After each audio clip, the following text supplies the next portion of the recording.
Chicago Sun-Times is reporting that Kyrie Irving has let some of his former Team USA teammates know he might be willing to push for a trade, especially if he feels the Cavs' run could end quickly, with James able to opt out next season. Max, if LeBron leaves early, well, after next season, obviously, is what everyone thinks, how much value does Kyrie have without the King? Let me be very clear about this, okay? I don't want anyone to mistake it. Oh, Lord. Kyrie Irving is among the best I've ever seen at doing an extremely difficult thing, scoring the ball, right? Well, that's the name of the game, get the ball in the hoop. He is like all-time elite at finishing in the paint, as Jalen Rose says, under the basket. He's an amazing scoring weapon. One of the reasons, Stephen A., that you and I disagree on Carmelo Anthony's value is because I feel the same way about Carmelo.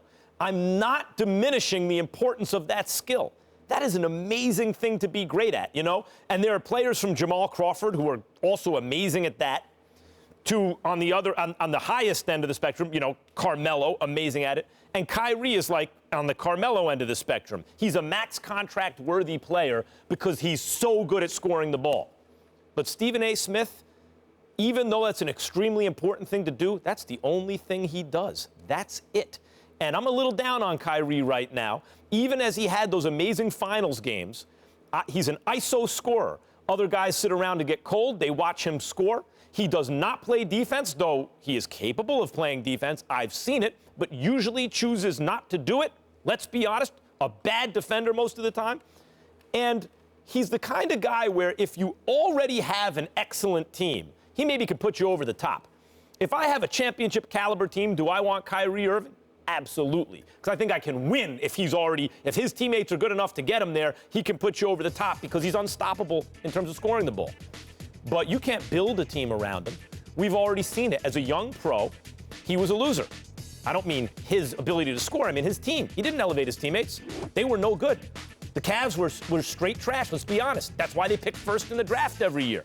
That's why they even had Wiggins to trade for Kevin Love. That's why LeBron was interested in coming back. They were bad for so long and lucked out in the lottery to the point where they had enough talent to make it worth LeBron's while. But what did Kyrie ever do without LeBron? And then we have a decent sample size when LeBron sits, because LeBron has missed games since Kyrie has played with him. Kyrie is sub 500. And by the way, they're in the East. That's a weak conference. And by the way, he has Kevin Love and Tristan Thompson and shooters everywhere you look, and he's sub 500. He can't win even under those circumstances. He is a weapon. He has value in that way, but he is not a franchise cornerstone. He is not a player you build around because that's the only thing he does, and he doesn't make his teammates better. I'm not saying he's incapable of doing it. I'm saying he hasn't done it yet. Are you finished? Because I don't want to be interrupted. Are you finished? Oh, go ahead. There is so much to teach you about the game of basketball. I mean, I just really don't know what to say to you. You know, Kyrie Irving he can't be the best player on a championship team. That's basically what you're saying. You just go on and on and on because you're upset because he was a disappointment to Max Kellerman. And God forbid that Max Kellerman is disappointed because he doesn't like that. A little bit. We understand that. I understand it. A little bit. But Kyrie Irving, what did he have, 40, 38? And then the 26 in the game 5, he got injured in the fourth quarter, okay, and he wasn't himself, so that obviously derailed him. He's a scoring machine. I am not knocking any of your analysis in terms of dissecting his individual talent. What I am knocking is the lack of credit you give to his impact and how you're letting others off the hook. I covered a dude by the name of Allen Iverson. Kevin Durant said he was better than Allen Iverson. No, that's not true. But let me tell you something about Allen Iverson. Did you know that Allen Iverson's first year in the NBA, he was 22-60? 22-60 with Johnny Davis as the coach. So what happens? Pat Croce and the Philadelphia 76ers and the late Ed Snyder, God rest his soul, former minority owner for the Philadelphia 76ers along with Comcast, goes out and they get Larry Brown. Larry Brown brings Billy King on board in concert with Pat Croce, with Larry Brown running the show. He said, this is the talent that I have. So guess what I'm going to do? I'm not going to get another shooter because he ain't going to pass him the ball. I'm not going to get a secondary offensive option because he's going to want his 25 to 30 shots a game. And damn it, I better get some defenders because this dude's definition of defense is really just spying and leading the league in steals because he can't defend you straight up. He's a miniature dude. Watch Allen Iverson talk about his career now that it's over, and what Allen Iverson would tell you, man, I can't defend. He told that to Steve Smith on NBA TV, but he my brother. and stuff, he said, I can't. Everybody knows I couldn't defend you straight up. Who the hell was I going to defend? So what Larry Brown did was he said, I got this dude.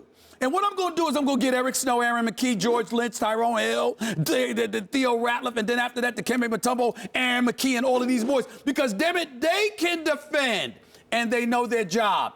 I'm saying to you, when you have a surreal talent like a Kyrie Irving, you don't poo-poo that. You don't treat Kyrie Irving like he Julio Cesar Chavez, not showing up to fight Canelo Alvarez. Junior. And thank God for Triple G. Thank God for Junior. him. Okay? Because we say Julio Cesar Chavez Jr. Of course I meant Junior. Don't say anything about the father. I would never say something about the great Julio Cesar Chavez. That's right, all right. Don't accuse me of such blasphemy. You show up and throw a hook right to your liver right now. Damn right. What I'm saying to you is you treating Kyrie like he's one of those dudes. No, he is who he is, and it's your obligation as a franchise to look at the greatness of this dude and say, how can we compliment it? Not for Max Kellerman to sit here and act like, oh my Lord, I'm ashamed of this dude. This dude is on another level. Not ashamed. Kyrie Irving Don't mischaracterize what I said. I agree with your point. What you're saying is it's incumbent upon organizations and coaches and franchises to best utilize the abilities of their players, to put them in positions to be successful. No question it matters. That's not what I'm saying. I'm saying you have to recognize what Kyrie is. He is not a defender. He is not a guy who makes the players around him better. But it's hypocrisy He's a on your scoring part. machine, which I gave him credit for.